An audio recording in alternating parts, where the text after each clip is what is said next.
In a world ruled by instability and debt, where traditional fiat currencies crumble under the weight of hyperinflation and geopolitical tension, a quiet revolution brews beneath the surface, one that few saw coming.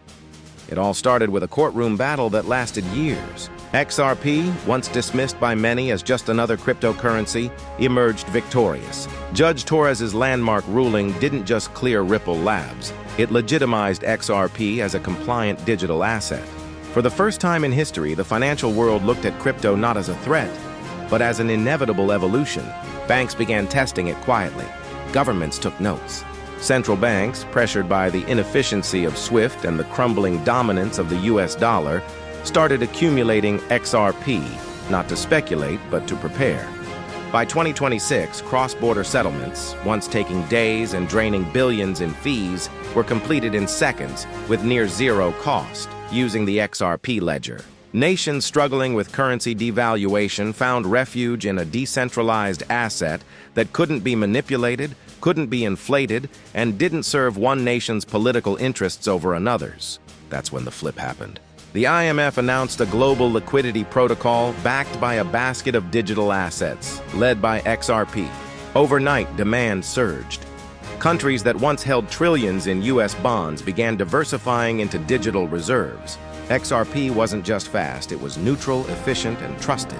By 2028, 68% of the world's central banks held XRP in their reserves. It was no longer a matter of if.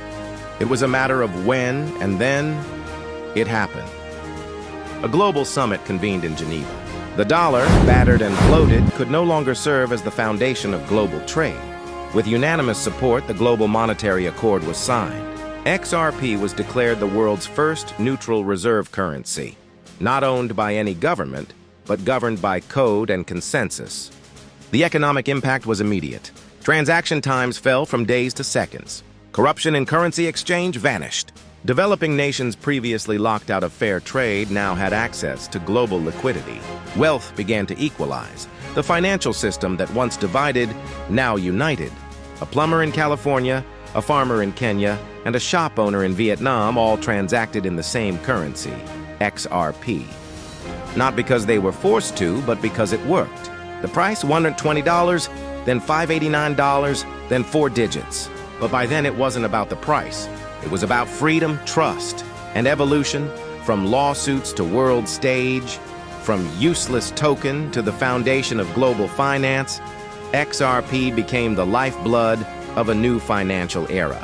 And you, who held on through the FUD, the dips, the delays, you weren't just early, you were right.